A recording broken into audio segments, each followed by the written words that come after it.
दोस्तों, मैं रोशन कुमार। आप देखना शुरू कर दिए हैं आप अपना चैनल पब्लिक न्यूज़ डेस्क। आज मेरी मौजूदगी मौजूदगी घोड़ाबुराम विधानसभा में है और आज हमारे खास मेहमान हैं किरतपुर प्रखंड के युवा प्रखंड अध्यक्ष दीपक कुमार जी। आज हम खास बातचीत करेंगे 2025 विधानसभा चुनाव के चर्चा करेंगे। तो सर आपका जो है पब्लिक न्यूज़ डेस्क में स्वागत है। जी, पब्लिक न्यूज़ डेस्क को हमारे तरफ से धन्यवाद। सर आप अपना थोड़ा परिचय दे दीजिए। मैं दीपक कुमार, युवा जनता दल यूनाइटेड युवा प्रकोष्ठ के प्रखंड अध्यक्ष हूँ, किरतपुर से। सर 2025 के जो विधानसभा चुनाव है, उसका आपके एरिया में किस तरह से तैयारी चल रहा है?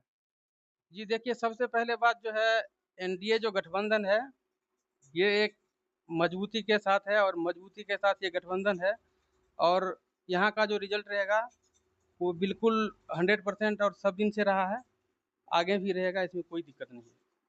अभी का जो आपका विधायक जी है, स्वर्णा सिंह, जो कि वीआईपी से थे, वो आज भाजपा की तरफ से माना जाता है। अभी तो वीआईपी का ही कहा जाएगा, लेकिन वो बीजेपी के कैंडिडेट हो सकते हैं।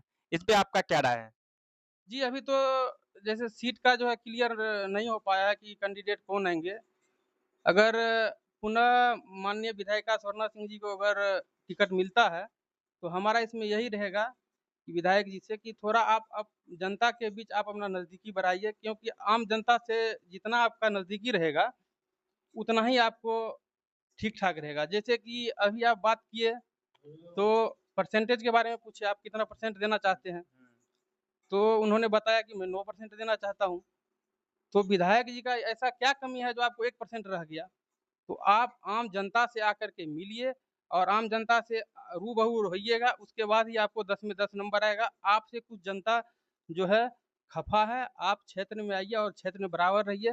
काम आगे-पीछे होना ये बहुत दूर की बात है, लेकिन आम जनता के साथ रहना और मिल-जुल करके रहना वो सभी के लिए और जनता के लिए भी उसको एक होता है कि हमारे गार्जियन के स्वरूप हैं और कभी ज़रूरी पड़ने पर हमारे साथ रहेंगे।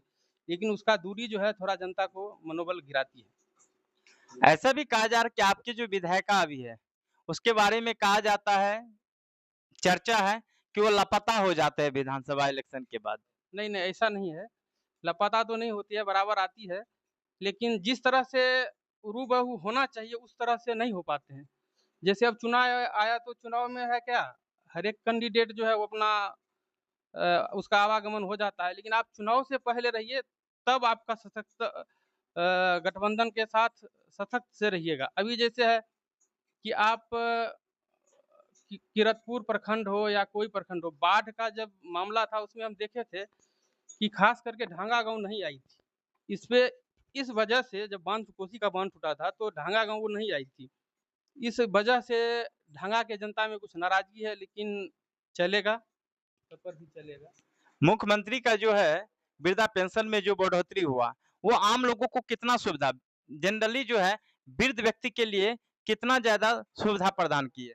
देखिए, जो वृद्ध है ना, पहले उनके बेटे पे निर्भर रहना पड़ता था कि हमारे दवाई के लिए हमारा बेटा पैसा भेजेगा, उसके बाद जो है हम अपना दवाई या अपना साजो-सामान हम करेंगे। लेकिन जब से पेंशन की राशि बढ़ा कर के 1100 रुपया किया गया है, तो अब वो आत्मनिर्भर हो चुके हैं और उसी से उनका दवाई और जो ज़रूरतमंद की सामान होता है, वो उसी से अपना कर लेते हैं, जिससे जनता में काफ़ी खुशी का माहौल है। रह गई बात क्या कहते हैं 10,000 रुपए का, तो 10,000 रुपए से महिलाओं में काफ़ी उत्साह है और नीतीश कुमार जी का जो ये महिला रोज़गार योजना है, ये सफल साबित है और महिला के बीच जो है एक खुशी का माहौल है। क्या अब लग रहा है कि देहात के एरिया के लोग भी, महिला खासकर, वो भी कहीं न कहीं बिज़नेस से किसी से व्यापार से जुड़ेगी? जी, बहुत तो जुड़ी है, लेकिन बहुत ऐसा है कि जैसे देहात है तो थोड़ा बहुत दिक्कत होता है। बहुत ऐसा है कि दुकान भी की है, यानी रोज़गार में लगी हुई है। कोई गाय भी खरीदी है, कोई सिलाई मशीन खरीदी है, उससे अपना रोज़गार कर रही है। लेकिन धीरे-धीरे इस पे और मजबूती से काम होगा तो आगे भी बहुत अच्छा रहेगा।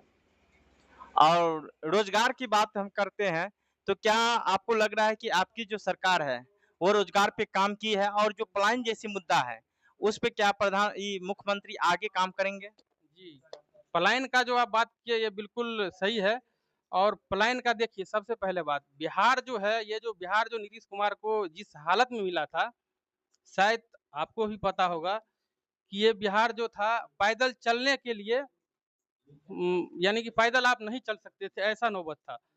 अब हम आपको एक उदाहरण के तौर पे बता देते हैं, ये मेरा गाँव ढांगा है और यहाँ से करीब 7 किलोमीटर की दूरी पे हमारा ननिहाल है। तो ननिहाल में हम ज़्यादा करके रहे और वहाँ से हमको इस ढांगा गाँव आने में कम से कम जब हम बच्चे थे, तो हाफ पैंट जो है पहन करके इतना पानी में वहीं वहीं कोसी के उस साइड है। वहाँ से हम हेलते-हेलते उसके बाद कोसी नदी पार करते थे। फिर थाना चौक तक हम पैंट पहनते थे। फिर थाना चौक से फिर अपना पैंट जो है निकाल करके फिर वहाँ से जमालपुर जो है जमालपुर तक वैसे आना पड़ता था भीगते हुए। फिर वहाँ से कमला बाँध पे, फिर कमला बाँध से अपने यहाँ ढलान पे आना पड़ता था और यहाँ से फिर नाव नहीं है, तो फिर इतना पानी में हेल करके घर पे आना पड़ता था। लेकिन आज उसमें पूरा यानी मान के चलिए कि सुबह चलने के बाद शाम में आते थे इस 8 किलोमीटर की दूरी में। अभी हमारा ननिहाल अभी वहीं है और समय भी वही है, कुछ समय ज़्यादा हुआ है। आप यहाँ से बाइक पकड़िए, जूता-मोजा पहनिए और 15 मिनट में पहुँच जाइए। नीतीश कुमार जी का यही विकास है। 2020 में आपका पार्टी जो जदयू पार्टी है उसको सिर्फ मात्र 43 सीट आई थी। इस बार 2025 में आपको क्या अनुमान है कितना सीट आ सकती है? इस बार जो है हम लोग को जो आंकड़ा है कि कम से कम 2010 का जो था उसको क्रॉस करेगी। इस बार 2010 क्रॉस करेगी, अब बाकी रह गई 2020 का बात। तो 2020 में आप जान लीजिए कि लालू प्रसाद यादव जी का जो लड़का है तेजस्वी यादव जी, उनका एक जुमला था जो 10 लाख रोजगार और ये जुमला करके और कई तरह का जुमलाबाजी किया ताकि हम सरकार में आ जाए। सरकार में आने के बाद और खास करके मान के चलिए जो युवा वर्ग है, नीतीश कुमार जी अपने भाषण में बोले हैं, हर एक जगह बोले हैं कि अगर आपको नहीं पता हो तो आप अपने माँ-बाप से जाकर के पूछिए कि पहले का क्या स्थिति था। उसी प्रकार युवक नवयुवा थे, कुछ उनके बहकावे में आ गए थे, लेकिन अभी सब ठीक-ठाक है। 2010 का जो है आंकड़ा पार करेगा। एक आंकड़ा बताइएगा, एक संख्या बताइए। संख्या 2010 में तो आपको जेडीयू को 115 सीट आया था, उसको पार करेगा तो उस हिसाब से मान ही लीजिए। लेकिन क्या कहते हैं अब सीट शेयरिंग पे जो हो उसके हिसाब से। वैसे तो निधि सबका कार्यकर्ता और माननीय मुख्यमंत्री जी का लक्ष्य है कि 2025 और 225 एनडीए का।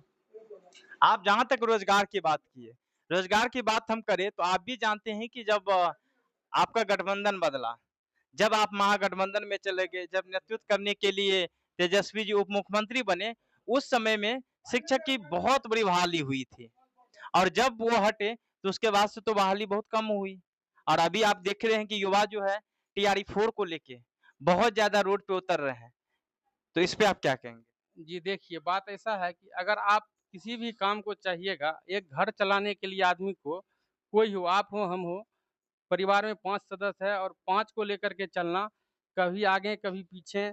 मान के चलिए अगर हम हमारे परिवार में 5 आदमी हैं, अगर हमें हमारे घर में पर्व आ गया तो हमें कपड़ा लेना है, तो हम लोग ऐसा एडजस्ट करके लेते हैं कि अगर इस बार बड़े भाई को दे देंगे, तो अगले पर्व में, अगले समय में हम दूसरे भाई को दे देंगे। तो आप सब आदमी जो कहिएगा हमको एक ही बार चाहिए रोज़गार, सब कुछ वैसा नहीं होगा। आप याद कर लीजिए कि ये बिहार गढ़ा में था, अब जहाँ तक फैक्ट्री का बात कर रहे हैं लोग, फैक्ट्री का बात ठीक है, लेकिन आप बताइए जब तक सड़क, रोड, बिजली, पानी का व्यवस्था नहीं हो जाता है, आपके राज्य में कौन फैक्ट्री लगाने के लिए आएगा?